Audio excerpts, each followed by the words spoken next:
confused as to why I'm dining with snakes. The girls are fighting, the girls are calling each other liar, and the girls are snatching wigs left, right, and center. Give me my wig! Give me my... The Real Housewives of Durban reunion special for season 3 shook the tables when it premiered on Showmax. And since all of that, everyone's been talking about some pretty explosive moments when the girls, who are rocking beautiful gowns, finally looked back at all the drama and all the shade and every little bit of Mabusi vibes this past season. It's been a loaded season, and many fans have been looking forward to how the ladies would be clapping back at all that mess. And spoiler alert, most of the girls, except a certain rich queen, clocked all the way in on that lovely set that, by the way, played on the season's green jungle visual theme. It's a cute set. And you know what else was impressive? That MaBlerh. He impressed the internet with his hosting skills. He grilled and interrogated the cast to get to the bottom of a couple of issues, such as Nonku's fiancé, Slee's unfortunate history with her children, Jojo's flip-flopping, Maria's rivalry with Sorisha, even though a lot of it was in her head, and Mbali's arrival, and a whole lot more tea that we are about to sip on.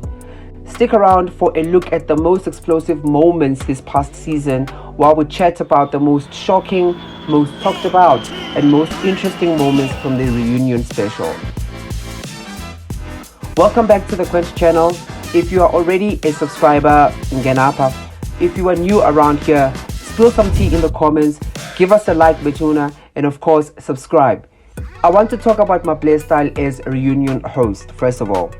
Everyone is impressed, and that's not an easy thing to do considering how difficult it's been to find someone whom we all vibe with.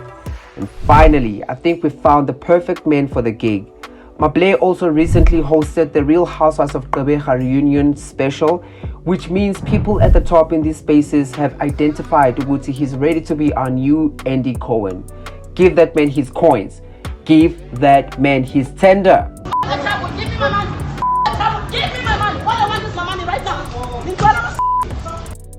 His approach to hosting the show is to interrogate the girls and remain unfazed by tears and Bible scriptures that may come along the way. I also love that it's obvious Uguti he came prepared with his Wikipedia of all the shadiest moments this past season.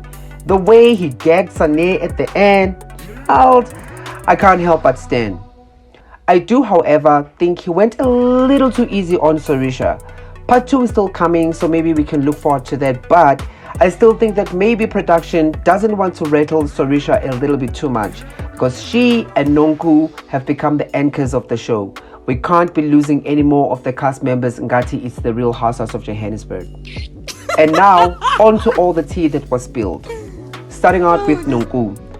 Nonku and her fiancé, a man named RD, were the talk of the town throughout this entire past season. The internet was in a rage at how fast they were moving. Barely weeks into dating, this guy was already buying her expensive luxury whips and wooing her with other really shiny things. They really do want me back. They're trying to woo me.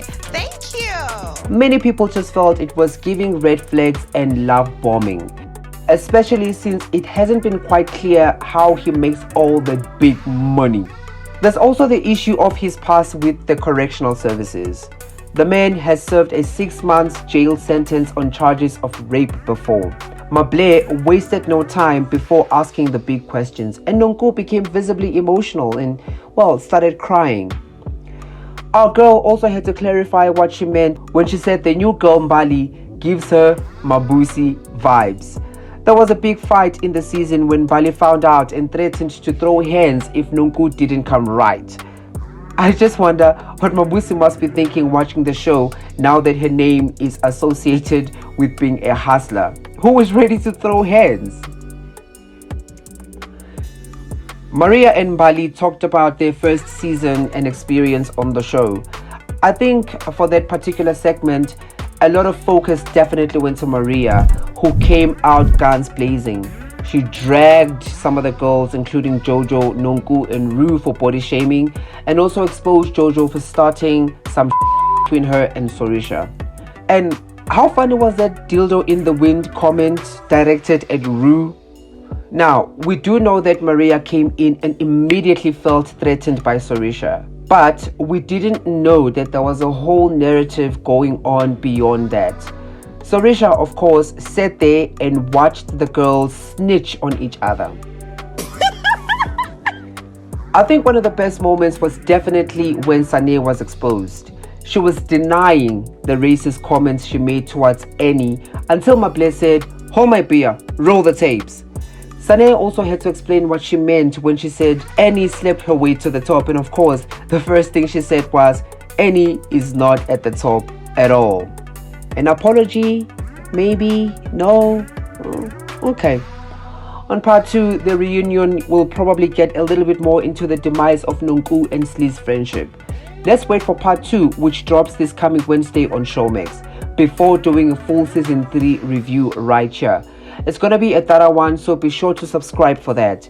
In the meantime, tell us what you thought of the reunion, the cast, MaBlerh, and more in the comments. Until next time, we love you for watching.